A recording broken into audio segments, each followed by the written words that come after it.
Assalamualaikum warahmatullahi wabarakatuh.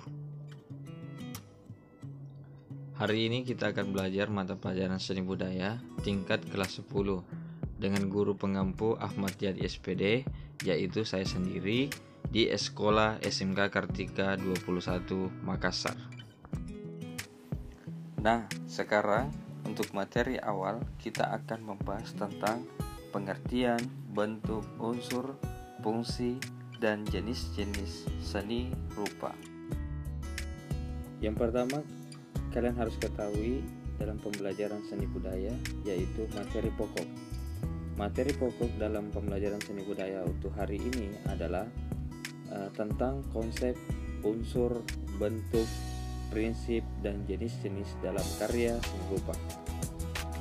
Adapun tujuan pembelajaran dalam seni budaya yaitu setelah mengikuti proses pembelajaran, siswa dapat mengidentifikasi unsur dan prinsip dalam berkarya seni rupa.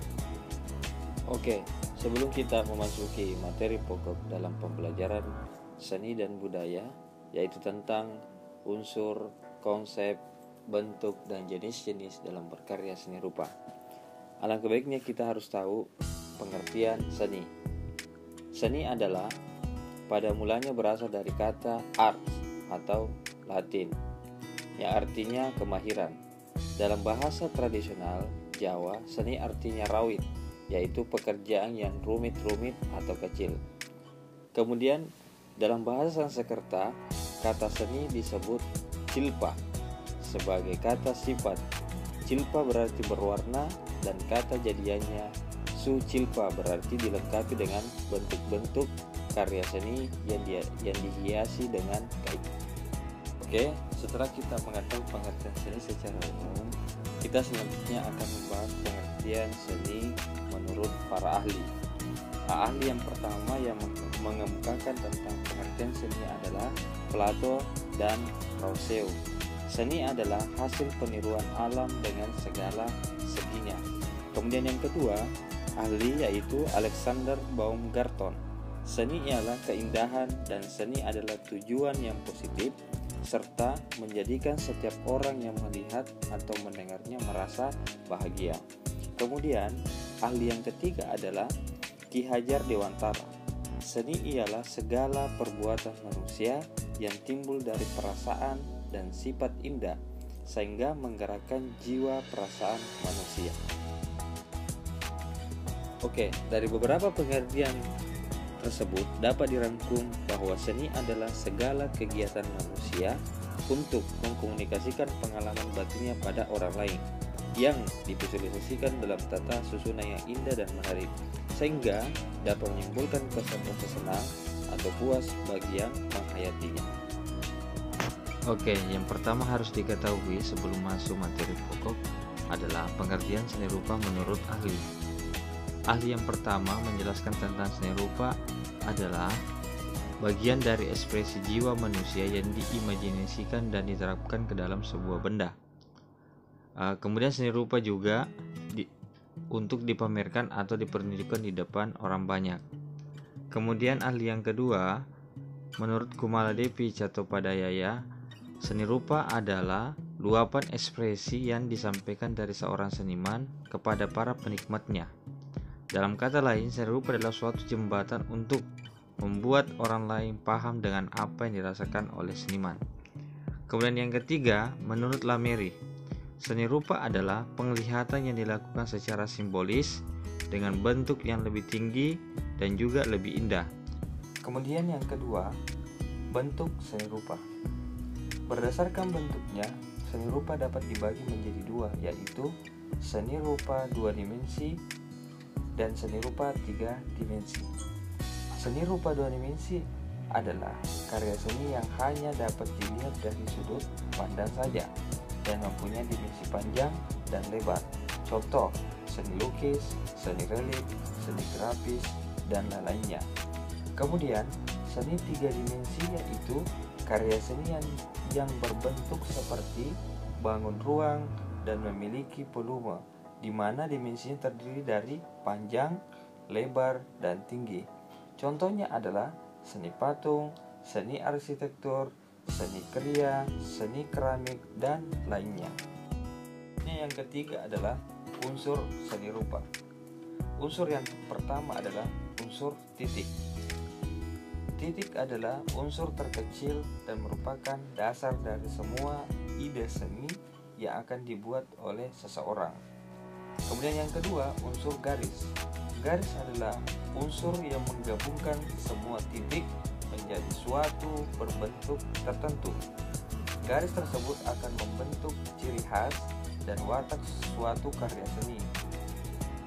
Kaku, lentur, keras, dan sebagainya. Kemudian yang ketiga, unsur bidang. Bidang adalah hasil pengembangan dan penggabungan dari banyak garis sehingga menghasilkan beberapa sisi dalam suatu karya seni. Kemudian yang keempat adalah unsur bentuk. Bentuk adalah unsur yang membuat suatu karya seni menjadi lebih bermakna dan hidup dengan segala detail dan sentuhan yang membuatnya lebih indah. Kemudian yang kelima adalah unsur ruang. Unsur ruang merupakan unsur yang mempunyai sifat nyata, semu, tergantung dari dimensinya, baik 2 dimensi maupun 3 dimensi. Kemudian yang keenam adalah unsur warna. Warna merupakan unsur yang sangat penting pada suatu karya seni. Paduan warna dapat membuat suatu karya seni menjadi lebih indah. Kemudian yang ketujuh adalah unsur tekstur. Dalam hal ini, tekstur adalah sifat atau keadaan yang terdapat pada suatu karya seni. Dalam seni ini, tekstur terdiri dari 2 jenis, yaitu tekstur semu dan tekstur nyata. Kemudian yang terakhir adalah unsur terang dan gelap. Unsur terang gelap merupakan unsur yang dapat membuat suatu karya seni terlihat lebih nyata karena berhubungan dengan detail suatu objek dalam seni rupa. Selanjutnya kita masuk fungsi seni rupa. Secara umum, fungsi seni rupa dibagi menjadi 2. Fungsi individu, fungsi sosial. Fungsi individu adalah seni rupa dapat difungsikan sebagai pemuas kebutuhan individu, khususnya bagi seorang seniman. Ada kepuasan batin yang dirasakan oleh seseorang seniman ketika dapat mengekspresikan dirinya melalui karya seni yang mereka ciptakan. Kemudian yang kedua, fungsi sosial. Selain kepuasan individu, kepuasan batin juga dapat dirasakan oleh masyarakat para pecinta seni dari suatu seni rupa yang mereka lihat. Itu sebabnya ada banyak orang yang membeli suatu karya seni yang mereka sukai meskipun harganya mahal. Selain fungsi individu dan sosial, seni rupa juga memiliki fungsi lainnya, yaitu sebagai sarana pemenuh kebutuhan emosional individu, misalnya untuk mengekspresikan diri demi kepuasan batin. Kemudian sebagai sarana peribadatan atau media untuk mendekatkan diri kepada Sang Pencipta. Kemudian sebagai sarana komunikasi dalam suatu kelompok masyarakat yang memberikan edukasi kepada masyarakat baik secara tersirat maupun secara tersurat, sebagai media untuk mengenang atau melestarikan budaya bangsa Indonesia. Oke, yang terakhir yaitu tentang jenis-jenis seni rupa. Setelah kita mengetahui beberapa konsep tentang seni rupa, yang penting juga yaitu kita harus mengetahui jenis-jenis seni rupa. Berikut adalah jenis-jenis seni rupa. Yang pertama yaitu seni rupa murni, kemudian yang kedua seni rupa desain. Seni rupa murni adalah suatu cabang seni yang menghasilkan karya yang lebih fokus pada nilai keindahan atau estetisnya saja dan tidak memperdulikan nilai-nilai praktis dari karya yang dibuat. Adapun beberapa contoh yang termasuk ke dalam jenis ini adalah sebagai berikut: seni lukis, seni grafis, seni kaligrafi, seni patung, dan seni keramik. Kemudian yang kedua adalah seni desain. Seni desain adalah cabang seni yang berhubungan dengan proses kreatif dalam merencanakan atau merancang bentuk. Beberapa yang termasuk ke dalam seni desain adalah sebagai berikut. Yang pertama adalah arsitektur, kemudian desain interior, kemudian desain busana, kemudian desain visual, dan desain busana. Demikian video pembelajaran kali ini. Assalamualaikum warahmatullahi wabarakatuh.